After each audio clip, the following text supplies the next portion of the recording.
자, 이번 시간은 296으로 가죠. 자, 부동산 거래 신고 앞부분 다 마친 거고요. 여기 3절은 뭐냐면 해제 등 신고, 정정 신청, 변경 신고. 이거는 신고 필증을 받은 이후의 과정이다 라고 생각하시면 간단해요. 신고 필증 받았으면 이제 취득세 내고 등기하면 될 텐데 계약이 무효, 취소, 해제되었구나. 그럼 해제 등 신고서라는 걸 제출할 수 있다는 말이에요. 그럼 이게 깨진 걸로 처리해 주겠다는 거죠. 정정 신청은 뭐냐면 일단 전체 흐름을 좀 말씀드리죠. 정정 신청이라는 건 처음에 이제 이게 계약서예요. 계약서 내용을 어디에 담아서 신고서에 담아서 신고서를 냈어. 신고서를 냈더니 뭘 받았어요? 신고 필증을 받았죠. 신고 필증을 받았는데 사람인지라 뭐 실수할 수도 있잖아요. 예를 들면 면적이 200제곱미터야. 근데 내가 신고서에 실수로 2000이라고 썼다 이거지. 그러면 신고 필증에는 2000이라고 적혀 있는 거죠. 이걸 모를 수도 있죠. 신고 필증 받았는데도 불구하고. 근데 나중에 등기할 때는 계약서와 신고 필증을 두 개 다 내야 돼요. 다 내고 등기관은 이 두 가를 일치하는지를 비교합니다. 비교했는데 보니까 이게 일치가 안 되는 거야. 이렇게 하면 거기서 이제 빠꾸를 당하는 거죠. 아이고 내가 실수했나 보네요. 신고필증 등기관이 그래 다시 받아오세요. 그러면 이제 우리 신고관청에 다시 가서 신고필증을 재발급 받아야 될 텐데 어떻게 하느냐. 이 잘못된 부분을 직접 수정해. 이렇게 수정을 해요. 수정한 다음에 직거래면 당사자가 서명 또는 날인, 중개거래면 개공이 서명 또는 날인해서 신고관청에 이렇게 제출을 하면 새로운 신고필증을 재발급해 준다 이거야. 이걸 우리는 뭐라 한다? 정정신청이라고 한다. 정정신청. 다른 건 다 신고인데 이름을 얘는 신청이라고 지었는데 그 이름이 중요한 건 아니고 신고서를 내는 게 아니고 이거 신고필증을 수정해서 내면 새로 만들어줍니다. 별도 신고서가 있는 게 아니란 얘기지. 이걸 직접 수정해서 내면 새로운 신고필증을 걸기 때문에 신고서는 없고 그래서 이 정정신청 이렇게 표현한 거예요. 그러면 변경신고는 뭐냐. 변경신고는 자, 뭐 이렇게 계약서 내용을 신고서에 내서 올바르게 신고필증을 잘 받았어. 잘 받았는데 이제 면적은 여기 이제 200 여기도 200 여기도 200 이게 잘 들어있어요.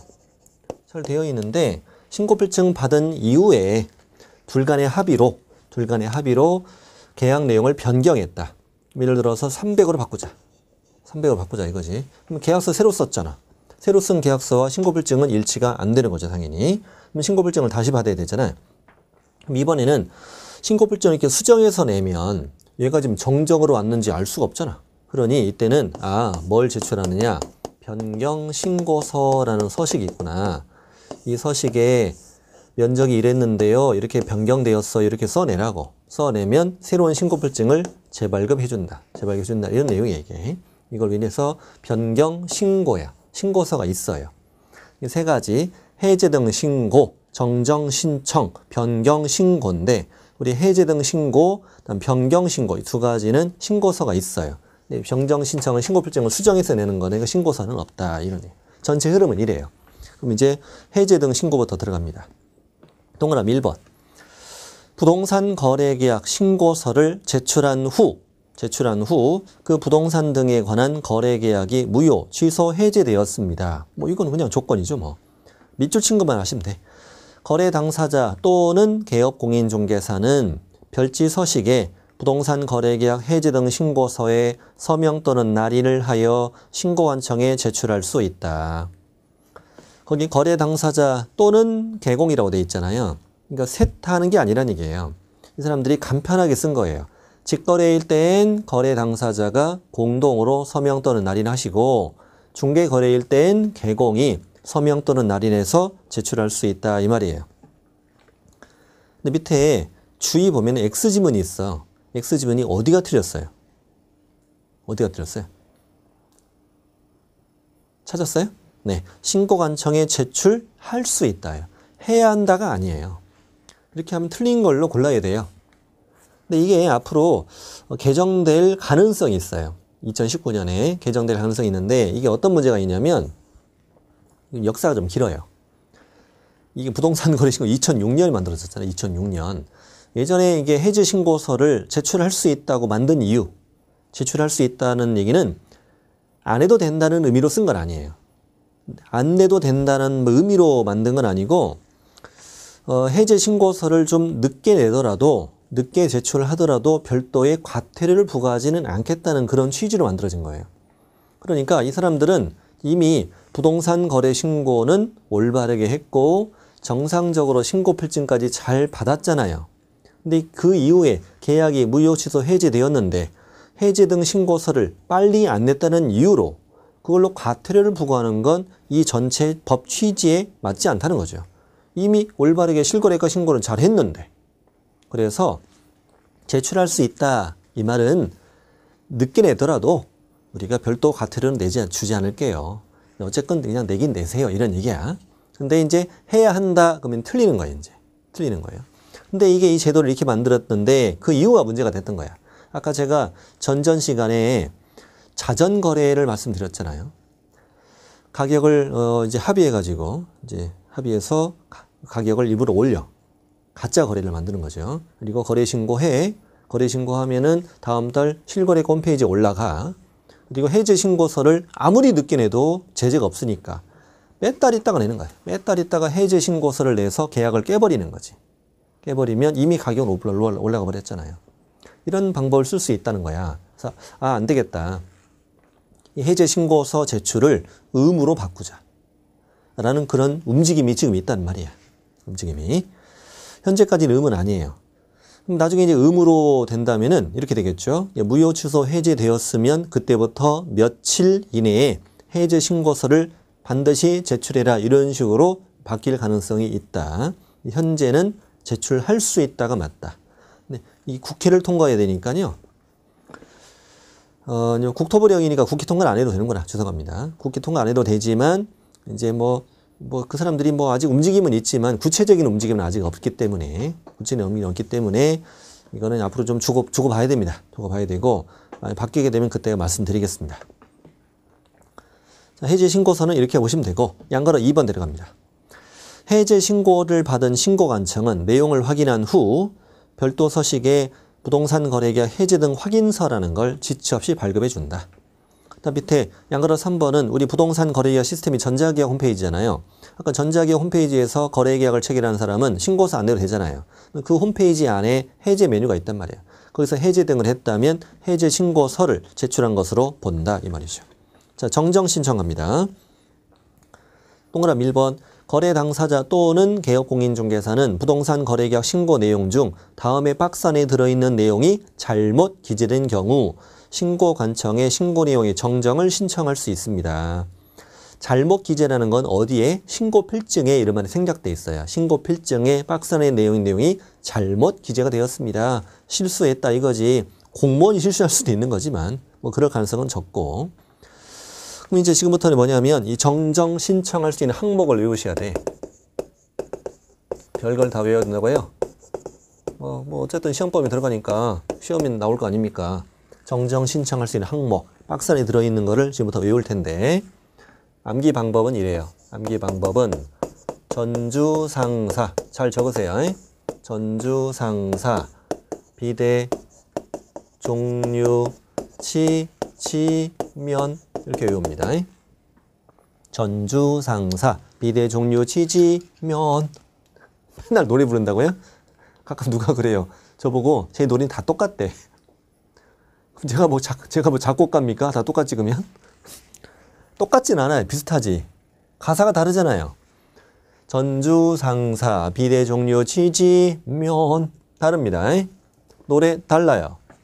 자, 이거는 전주에 어떤 상사가 있어. 거기서 비대를 사면은요, 어떤 종류의 사은품을 주냐면 지지면을 준다고. 지지고 볶아 먹는 라면 준다고요. 전주 상사 비대 종류 지지면. 자, 하나씩 읽어볼게요. 전화번호, 주소, 기억, 거래 당사자의 전화번호, 휴대전화번호, 주소, 전주.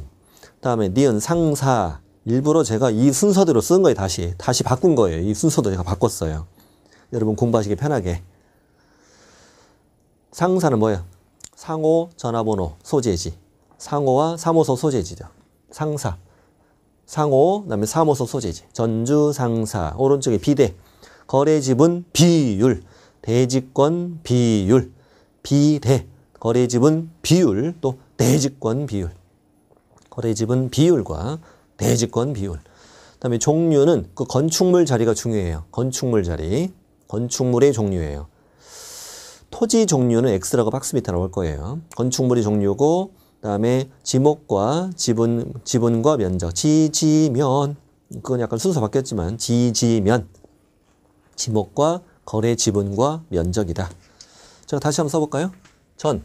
전화번호, 또 주소, 개공의 상호, 사무소 소재지, 그다음에 거래 지분 비율, 또 대지권 비율, 뭐의 종류? 건축물의 종류가 중요하다고요. 건축물의 종류, 지목과 거래 지분과 면적이다. 이렇게 스스로 한번 써보시면 되죠. 전주 상사, 비대 종류, 지지면. 자, 외웠다 치고 박스 밑에 주의. 정정 신청을 이렇게 들어가잖아요. 정정 신청을 들어가면은 신고 관청은 검증 안 해요. 이거 잘못 쓴 거 확실해요? 이렇게 검증 안 하고요. 정정 신청 들어오면요. 토 안 달고 무조건 바꿔줘요. 무조건 바꿔줍니다. 그러니까 정정 신청되는 항목들은 그냥 막 얘가 원하는 대로 무조건 바꿔줘도 별 탈이 없는 것들만 들어있어요. 근데 얘들이 정정 신청 들어왔는데 이걸 바꿔주면 좀 문제가 생길 수 있는 거는 안 해줘요. 다. 안 해줍니다. 그래서 산출세액, 뭐 재산세나 이런 산출세액 등의 변경 가능성이 있는 토지 종류, 또 부동산 등의 소재지 지번을 2017년에 빼버렸어요. 그래서 토지 종류 안 된다는 거 주의하셔야 돼. 뭐는 안 된다고? 건축물의 종류는 되는데 토지 종류는 안 된다. 토지의 종류가 바뀌면 재산세 등의 세율이 달라질 수 있대. 그다음에 소재지도 안 된대. 소재지도 안 되고 지번도 안 된대. 이 지번은 이 지목, 이 지지는 지번이 아니라는 얘기야. 지목, 지분. 이게 몇 가지 좀 주의할 것들이 있어요. 지목과 지분. 이런 것들은 안 된대. 그다음에 밑에 뭐 2번에 성명, 주민번호 뭐 이런 것도 다 안 된다는 거야. 생각해보세요. 이름 바꿔줘. 이게 말이 됩니까? 이름 바꿨다가는 엄마로 바꾸게? 동생으로 바꾸려고? 주민등록번호 번호 하나만 바꿔도 동생으로 바뀌어버리자는 게 다 안 된다는 거예요. 성명, 주민번호, 특히 가격을 바꿨다는 게 말이 됩니까? 예를 들어서 거짓 신고 들어왔어. 들켰어. 불러와. 거짓 신고했네. 과태료 드릴게요. 그랬더니 내가 그때 술이 들깨가지고 숫자를 잘못 쓴 거예요. 이 말이 됩니까 이게? 그러니까 안 되는 겁니다. X들도 같이 공부를 해야 되는 부분입니다. 특히 이제 이런 것들은 이제 2017년에 빠졌는데 2017년에도 출제 안 됐고 2018년도 출제 안 됐어요. 앞으로 가능성은 있어요. 가능성은 있고 이거 말고 저는 이보다는 다른 게 더 유력한 후보라고 보는데요. 뭐 성명, 주민등록번호, 뭐 거래 가격, 뭐 중도금의 잔금 이런 것들은 다 안 된다. 안 되고 이것만 된다. 자, 됐고. 다음 정정 신청하는 방법. 아까 신고벌정을 수정해 내라고 그랬잖아요.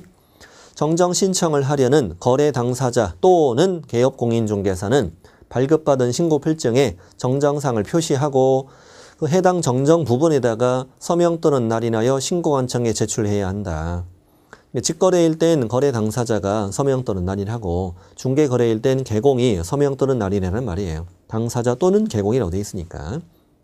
근데 3번도 이제 작년에 신설된 것인데요. 거래 당사자예요. 개공이 아니고 거래 당사자의 주소, 전화번호, 휴대전화번호를 정정하는 경우에는 해당 거래 당사자 일방이 단독으로 서명 또는 날인하여 정정을 신청할 수 있다. 이 어차피 중개거래일 때는요. 개공만 서명 날인하면 되는 거잖아요. 되는 건데 만약에 직거래일 때 이건 이제 그런 조건이 좀 붙어 있는 거죠. 숨어 있는 거죠. 직거래인데 당사자의 주소, 전화번호, 휴대전화번호 이거를 정정하고 싶다는 거야. 이걸 내가 실수를 잘못 썼다는 거지. 이럴 경우에는 둘 중에 한 사람만 서명 날인해도 괜찮다. 잘못 쓴 사람만 서명 날인되라는 얘기지. 그렇지 뭐 이 두 사람이 멀리 살 수도 있잖아. 한 사람은 서울 살고 하는 부산 살면 곤란하잖아요. 곤란하니까 이렇게 할 수 있다는 얘기예요. 이거는 전주야. 전주. 전화번호, 휴대전화번호, 주소, 전주. 맨 앞에 있는 전주만 혼자서도 할 수 있다. 그래서 어떻게 외우냐면 전주는 혼자 간다. 해봐요. 시작. 전주는 혼자 간다. 전주로 혼자 가래야. 전주 여행 한옥마을 혼자 가래요. 네, 제가 전주가 고향이에요. 고향입니다. 네, 한옥마을 언제 오시면 제가 가이드도 해드릴 수 있어요. 합격하고 오세요. 밑에 신고필증을 지체 없이 재발급해준다. 지체 없이 신고필증 재발급. 자, 이제 변경신고. 자, 변경신고는 신고한 내용이 변경된 거잖아요. 변경된 거. 동그라미 1번.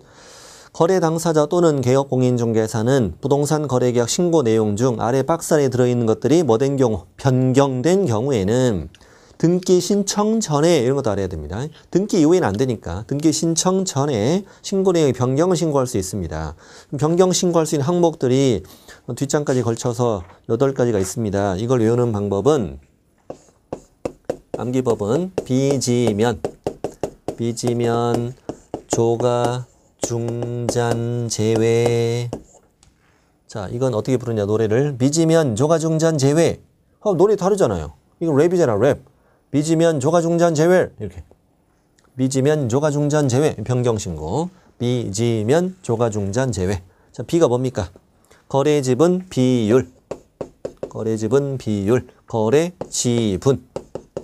거래지분. 그 다음에 부동산 등의 면적. 그러고 보니까 이 세 가지가 지금 공통이네. 자, 거래지분 비율, 거래지분, 그다음에 면적 이 세 가지만 공통이에요. 자, 거래지분 비율, 그다음에 거래지분, 그다음에 면적 이 파란색 세 가지만 이 아래 공통으로 들어 있어요. 공통 항목은 이건데 뭐 공통을 찾아라 이렇게 나온 적은 아직 없는데 본질은 달라요. 여기는 내가 신고필증에 잘못 기재된 경우, 신고필증에 이게 잘못 기재된 경우고 이거는 변경된 경우예요. 어쨌든 항목은 다 가능하다는 얘기지. 자, 조건 또는 기한, 거래 가격, 중도금과 지급일, 잔금과 지급일 이게 다 된다는 얘기예요. 이게 돈 들어있는 건 다 변경 쪽이에요. 돈 들어있는 건. 가격은 바뀔 수도 있는 거잖아. 바뀔 수도 있는 거고 중도금 바뀌면 잔금도 당연히 바뀌는 거고 지급일도 바뀔 수도 있는 거고 사정에 따라서. 그래서 이 돈 들어있는 건 다 변경 쪽이에요. 돈 안 들어있는 건 정정 쪽이고. 이 문장이 헷갈릴 경우는 이렇게 하시라고. 돈 들어있는 건 변경, 돈 안 들어있는 건 정정. 그럼 제외는 뭐냐면 7번. 공동 매수의 경우에서 일부 매수인이 변경되었다. 근데 매수인 중 일부가 제외되는 경우만 해준다 이렇게 돼 있어. 이게 무슨 말이냐면 처음에 매수인을 이렇게 부동산 거래 신고했어요. 매수인을 신고할 때 매수인은 이렇게 2명입니다.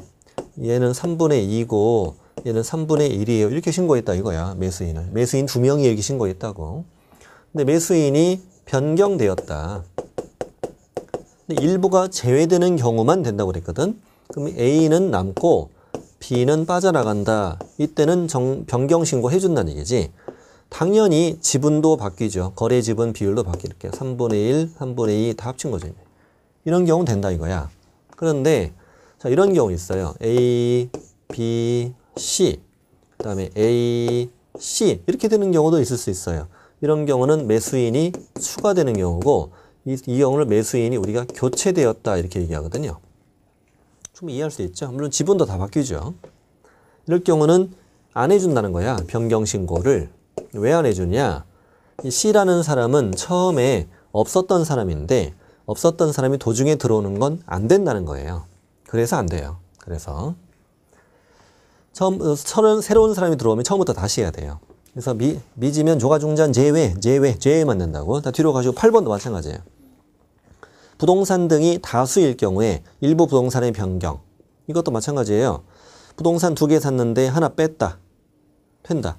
추가된다, 안 된다. 교체된다, 안 된다. 새로운 부동산이 들어오면 처음부터 신고를 다시 해야지. 이거 다시 해야지. 밑에 주의에 적혀 있죠. 추가나 교체는 안 된다. 그리고 2번은 뭐냐? 거래지분 비율, 거래지분, 부동산 등의 면적, 비지면은 정정신청, 변경신고 대상에 모두 포함되어 있다. 그 다음에 3번은 이제 곧 나올 텐데 면적 변경이 없는 상태에서 거래 가격을 변경하는 신고도 가능하다고 좀 이따 나와요. 이건 좀 이따 말씀드리고 2번 변경 신고하는 방법. 거래 당사자 또는 개업 공인중개사는 별지 서식에 부동산 거래계약 변경 신고서에 서명 또는 날인하여 제출해야 한다. 직거래면 당사자가, 중개거래면 개공이 서명 또는 날인을 제출해야 됩니다. 동그라미 3번 예외적으로 입증 자료를 내야 될 때가 있어요. 면적 변경이 없는 상태에서 가격이 변경된 경우에는 변경 신고서를 낼 때 거래계약서 사본 등 그 사실을 증명할 수 있는 서류를 첨부해야 됩니다. 이 경우가 아니면 변경 신고서만 내는 것이지만 뒤에는 이제 부연 설명이고요. 그럼 한번 상상해 봅시다. 상상해 보자고. 그러면 면적 변경이 없는데 가격만 변경이 될 수도 있느냐 이거지. 현실적으로. 현재 상황은 이런 상황이야. 매매계약을 체결했어. 매매계약 체결했고 계약금도 주고받았고 부동산 거래 신고해서 신고필증까지 받았어. 이 상태에서 매도인이 매수인에게 더 달라면 더 줘요? 줍니까? 다른 조건은 그대로인데? 말이 안 되죠. 매수인이 그러면 깎아달라면 깎아줍니까? 아니죠. 그러니까 이거는 도저히 믿기가 어려운 거죠. 이 제도를 악용할 수 있는 거예요. 왜냐하면 분명히 가격도 변경 신고를 해준다고 그랬단 말이야. 그러니 어떻게 와서 따져? 우리는 가격이 바뀌었다고요. 공무원이 다른 건 안 바뀌고요. 네, 가격만 바뀌었어요. 해주세요. 해준다고 돼 있잖아요. 해주세요. 이럴까봐. 아, 이건 말이 안 되지 않냐. 어떻게 그럴 수가 있냐. 혹시 뭐 이럴 순 있나? 매도인이 찾아와서 뭐래? 매도인이 찾아와서 매수인한테 내가 너무 미안해. 잠이 안 와. 내가 너무 비싸게 판 것 같아. 내가 3천만 원 돌려줄게요. 이러해? 뭐 어떻게 그런 일이 있어요? 그럼 매수인이 찾아와서 매도인은 찾아와서 매수인이 뭐라고 하냐면 아무래도 제가 너무 싸게 산 것 같아요. 너무 미안해서 잠이 안 와요. 3천만 원 더 줄게요. 말이 안 되지 않습니까? 그러니 면적은 그대로인데 가격이 변경돼서 찾아왔다면 도저히 믿기 어려우니까 입증 자료를 내라. 새로 쓴 계약서, 그다음에 등, 입출금 내역 이런 걸 다 가지고 와라 이 말이에요. 그걸 그렇게 이해하시면 가능합니다. 어쨌건 가능은 하다. 정말 믿기 어렵지만 공무원이 그러겠지. 혹시 엄마시냐고 매수인이 그러겠지. 더 줬다 보니까 엄마예요? 뭐 그러겠지. 자 밑에 이제 신고필증 지체 없이 재발급해 준다는 말입니다. 오른쪽에 문제 충분히 풀 수 있을 겁니다. 문제만 읽어드릴게요. 정정 신청할 수 있는 사유로 명시된 게 아닌 걸 찾으라고 했어요. 아닌 걸 찾으랬어. 아닌 거. 근데 박스에다가 잘못 기재된 경우라고 꼭 다 써줍니다. 정정 신청 안 되는 거 찾으랬잖아. 잘못 기재된 경우 이 말 다 써줘요. 변경신고 문제 보러 날 변경된 경우 이게 다 적어주는 거죠. 뒷장에 있는 서식들은 그냥 참고만 하시면 되는 겁니다. 해제 신고서, 해제 등 확인서 준댔지. 다음 페이지 변경 신고서도 이렇게 생겼네요. 그 다음에 이제 304페이지 이제 과태료 갑니다. 이 단원 신고 쪽을 위반하면 무조건 과태료만 받는 겁니다. 이 부동산 거래 신고와 관련된 과태료는 세 가지가 있어요. 3천만 원 이하, 그다음에 500만 원 이하, 그다음 취득가액의 5% 이하 이게 세 가지 종류가 있어요. 자, 3천만 원 거래대금 지급을 증명할 수 있는 자료 이것을 제출하지 않거나 거짓으로 제출한 자 그 밖에 필요한 조치를 이행하지 않았다. 그냥 간단하게 거래대금 지급 증명 자료 이 관련된 거면 3천 이하다. 안 냈어? 거짓으로 냈어. 이런 거지. 자, 500만 원 이하. 500만 원 이하는 지금부터 동그라미 좀 칠게요. 동그라미 1번은 부동산 거래 신고를 하지 아니한 자. 아자 동그라미. 부동산 거래 신고하지 아니한 자. 60일 지났다는 얘기예요. 공동신고를 거부한 자. 이게 아까 직거래에서 아까 매수인이 거부하여 매도인이 혼자 신고했잖아. 거부한 자에게도 500만 원이 과태료. 동그라미 2번 거래 당사자인데 개업공인중개사로 하여금 부동산 거래 신고를 하지 아니하게 하거나 선으로 끊으세요. 또 동그라미 아니하게 하거나 또 거짓된 내용을 신고하도록 요구한 자. 요자 동그라미 요자 동그라미 2번이 두 개 들어있어요. 개공으로 하여금 신고를 하지 아니하게 했다. 거짓된 내용을 신고하도록 요구했다.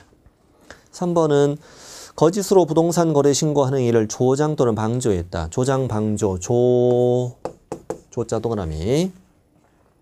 거짓 신고 도와줬다는 거예요. 4번은 거래대금 지급증명 자료 외의 자료를 제출하지 않았대. 거짓 제출했대. 외자 동그라미. 이렇게 해서 조외요. 또 빨리 읽으면 조예요. 이렇게 합니다. 조예요. 뭐가 그렇게 좋냐고요? 과태료가 제일 싸서요. 조예요. 자, 5%. 취득가액의 100분의 5 이하 과태료. 실제 둘이 거래한 가격. 취득가액의 100분의 5, 5% 이하 과태료 때린다. 동그라미 1번. 부동산 거래 신고를 거짓으로 한 자. 가격을 거짓 신고했다는 얘기겠지. 동그라미 2번. 신고 의무자가 아닌 자로서 거짓된 내용의 부동산 거래 신고를 한 자. 이게 뭔가를 지금부터 좀 말씀드릴게요. 이때 주의에 1번, 2번을 다 말씀드릴 텐데 첫 번째. 거래 당사자입니다. 이자는 개공입니다. 거래 당사자가 개공한테 거짓 신고를 요구했습니다. 그래서 우리 개공이 거짓 신고를 했습니다. 거짓 신고를 했어요. 자, 이게 적발되면 과태료 어떻게 됩니까? A, B는 그렇죠. 500만 원 이하 과태료. 개공 거짓 신고했으니까 취득가액의 5% 이하 과태료가 되겠죠. 이렇게 이게 가장 일반적이죠. 일반적이고. 자, 그런데 이런 경우는 어떨까? A, B, 그다음에 개공. 거래 당사자가 개공한테 거짓 신고를 해달라고 합니다. 근데 개공이 안 된대요. 나는 법을 위반하고 싶지 않대요. 겁난대요. 근데 A, B가 이 사장님 왜 이래? 아니 뭐 아마추어야? 아니 왜 못해줘? 나 이럴 줄 알았으면 여기 안 왔어. 와, 왜 그래? 진짜. 개공이. 안 됩니다. 안 돼요. 이거 걸리면 큰일 나요. 이거 과태료가 얼만데 이게. 안 돼요. A, B가. 이 사장님. 진짜. 그거 괜찮아. 좀 해줘. 진짜 왜 그래? 개공이. 안 된다고요. 내가 우리 집안이 어떤 집안인데. 우리 집안이 한 번도 법 위반하고 청렴한 집안이에요. 청백리 봉사경 탔어요. 우리 할아버지는요. 안 된다고요. A, B가. 진짜. 알았어. 진짜 내가 복비 더 줄게. 갑이. 얼마요? A, B가. 얼마? 그랬더니 안 돼요. 답답하죠. 그래서 이제 개공이 당사자한테 뭐라고 하냐면 그러면 제가요 2분을 도와드릴게요. 2분이서 신고하세요. 제가 계약서 새로 써드릴게. 계약서를 새로 씁니다. 직거래로. 개공 다 빼고. 신고서도 새로 씁니다. 직거래로 나 빼고. 그리고 복비는요 현금입니다. 통장 입금 안 됩니다. 카드도 당연히 안 되죠. 현금 주세요. 영수증 없어요. 없고요. 전화번호 다 지우세요. 휴대폰 다 지우시고 카톡 삭제. 삭제가 되는지 모르겠지만 차단이라도 시켜야죠. 그리고 우리 지나가다 만나면 모르는 사이예요. 모르는 사이. 그리고 혹시나 걸리면 나 모르는 거예요. 둘이 알아서 하세요. 직거래예요 이거. 이렇게 했다는 거야. 그럼 이제 개공이 두 사람이 뭐 하는 걸? 거짓 신고를 하는 것을 뭐 했어요? 조장했거나 방조를 했지. 근데 당사자가 뭘 했어요? 거짓 신고를 했어요. 근데 이게 걸린 거예요. 걸리면 의리가 있으면 어떻게 해야 돼? 의리 있으면 직거래라고 해야 할 거 아니야. 근데 안 그래. A, B가 뭐래요? 사실은 저 사장님이 도와줬는데 정말 치사해요. 정말. 이렇게 하면 그럼 당사자는 어떻게 되냐면 갑자기 신고 의무자가 아닌 자가 돼버려. 직거래일 땐 신고 의무자인데 중개거래가 되면서 신고 의무자가 아닌 자가 거짓 신고한 자가 돼버린 거죠. 이게 3년 전에 이 제도를 신설한 거예요. 이게 없었을 때는 신고 의무자가 아닌데 거짓 신고니까 과태료 줄 규정이 없는 거야. 그래서 이 두 가지를 한 세트로 만들었어요. 거짓 신고 조장 방조하면 개공한테 500만 원의 과태료를 주고 당사자는 신고 의무자가 아닌데 거짓 신고했을 때 당사자에게 5% 이하 과태료를 주겠다. 이걸 그때 만든 거예요. 이게 이런 뜻이에요. 이런 뜻이고. 자, 이제 과태료 다 배웠고. 자, 오른쪽 페이지로 이어집니다. 이어지는데 제목이 자진 신고에 따른 과태료의 감면이라고 되어 있어요. 일단 첫 줄 읽어볼게요. 신고관청은 아래 박스 안에 들어있는 것을 위반 사실을 자진신고한 자에게 과태료를 감경 또는 면제할 수 있습니다. 감경, 면제를 이제 묶어서 감면 이렇게 얘기한 거예요. 박스 안에 들어있는 걸 정리하셔야 돼 또. 1, 2, 3번 묶으시고 3개, 4번, 5번 2개 묶으시고. 자, 거기서 1, 2, 3번은 뭐냐면 서로 이제 연결이 됩니다. 자, 거래 당사자인데 개공으로 하여금 부동산 거래 신고를 하지 아니하게 하거나 거짓 신고를 뭐한 자? 요구한 자. 그랬더니 개공이 신고하지 아니했네. 그리고 개공이 어떻게 했네? 거짓 신고했네. 그러니까 이렇게 연결되는 거야. 개공으로 하여금 신고를 하지 아니하게 했더니 개공이 신고를 하지 아니했어. 개공에게 거짓 신고를 요구했더니 개공이 거짓 신고했어. 자, 4번, 5번은 방금 이쪽에 이거요. 거짓 신고를 조장 방조했더니 당사자가 신고부자가 아닌데 거짓 신고했어. 이렇게 돼 있는 거죠. 그러니까 이게 셋이 같이 위반한 것들을 모아놓은 거예요. 그러면 아까 3천만 원 이하 한 개 있었어. 500만 원짜리는 지금 5개 썼지만 실제는 4개. 4줄이었으니까 4개. 5%짜리가 2개 있었어. 그러면 하나, 5, 7개잖아. 7개인데 이 중에 지금 5개가 들어있잖아, 여기. 그럼 2개는 빠졌잖아, 지금. 2개가 빠져있는, 지금 자진신고를 해서 과태료, 감면 되는 사유가 5가지란 말이지. 자진신고해서 감면이 되지 않는 것이 여기 2개 있는 거잖아. 그 2개가 뭐예요? 3천만 원짜리 이거 하나 하고, 이거 하나는 이거 외자네, 외자. 이거. 이 2가지가 이제 자진신고 감면이 안 되는 거죠. 이거 박스 밑에 써놓은 거죠, 지금. 거래대금 지급증명 자료 제출 안 해서 거짓 제출했어. 이거 3천만 원짜리. 500짜리에서 거래대금 지급증명 자료 외의 자료 이거. 이 2가지가 감면 사유가 아니구나 하는 걸 알고 들어가야 돼요. 그럼 이제 구체적으로 가보죠. 여기 칠판 보세요. 설명드리겠습니다. 자, A, B가 거짓 신고를 요구했습니다.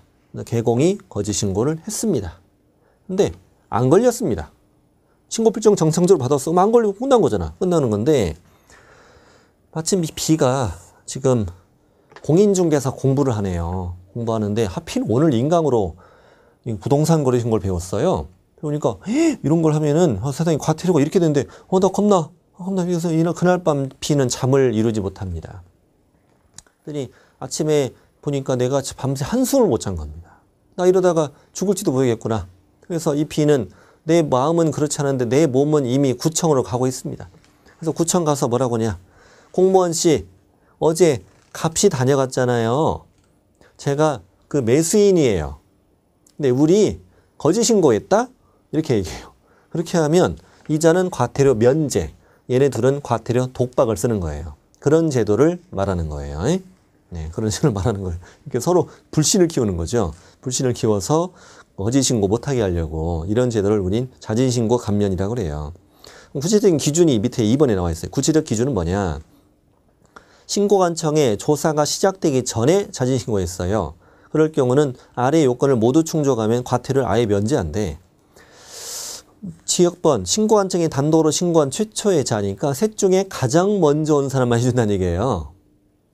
그렇지. 생각해보면 그래. B가 아까 다녀갔는데 A가 가더니 나도 해줘요. 이게 말이 안 되지 않습니까? 갑이 그럼 나도 그러면 셋 다 면제되면 누가 과태료 받습니까? 다 위반해도 상관없는 거잖아. 그럼 이건 어때요? 셋이 같이 가는 건. 개공이 두 사람 손잡고 가서 우리 그랬다? 셋 다 면제되면 누가 과태료 내냐고 말도 안 되는 거지. 셋 중에 가장 먼저 온 사람만. 그리고 니은은 끝까지 성실협조 이 말이고. 동그라미 2번. 조사가 시작된 후 자진신고하면 50% 감경. 저는 이렇게 시험이 될 수 있다고 봐요. 조사 시작되기 전 하면 50% 감경 X. 조사 시작 후 자진신고 면제 바꿔치기도 가능하다고 보고요. 가장 먼저 온 사람만 됩니다. 조사가 시작됐다는 거는 언제냐면은 진짜 뒷장이 나올 텐데요. 조사 시작되는 거는 신고관청이 거래대금 지급증명자를 제출하세요라고 서면을 발송한 때라고 되어 있어. 발송하면 조사 시작된 거잖아요. 근데 아침에 개공이 출근했더니 사무실에 거래대금 지급증명자를 제출하고 등기우편이 오는 거야. 이걸 보는 순간 미친 듯이 달려가야 되죠. 가장 먼저 도착한 사람만 50% 감경이잖아. 가장 먼저 도착한 사람만. 그렇구만. 만약에 구청 앞에서 만났다. 그러면 이제 발로 차서 눕혀놓고 들어가야죠. 들어가야죠. 자, 그렇습니다. 저 밑에 이제 감경 면제가 되지 않는 경우도 있어요. 첫 번째는 신고하려는 자진 신고하려는 부동산 등 거래계약 관련해서 국세기본법이나 지방세법 등 관련 법령 위반 사실 등이 관계기관으로부터 신고한청에 이미 통보되었다. 당연히 안 해주겠지. 저는 2번이 중요하다고 보는데 자진 신고한 날부터 과거 1년 동안 자진 신고에서 3번 이상이나 과태료 감경 면제 받은 사람이라면 아무래도 확률적으로는 개공이 크죠. 개공이 확률이 높죠. 과거 1년 동안 무려 3번이나 감면받은 사람은 4번째부터 안 해준대. 밑에 있는 내용들은 저는 참고하시면 된다고 봐요. 그리고 참고 박스 안에는 1번에 써 있죠. 자진신고, 조사가 시작된 시점은 신고관청이 관련 자료 제출을 요구하는 서면을 발송한 때라고. 저 밑에 이제 과태료 부과는 당연히 신고관청이 부과합니다. 부과하는데 동그라미 2번을 좀 알아두시는데요. 개공에게 과태료 부과한 신고관청은 부과일부터 며칠, 15일 안에 그 중개사무소 관할 시군구청장에게도 통보해 주세요. 이거는 이제 신고관청과 등록관청이 다를 때를 말하는 거겠죠. 10일. 그래서 뭐 이 거래신고는 숫자가 3번 나와요. 며칠 이것이 60일, 거래신고 60일.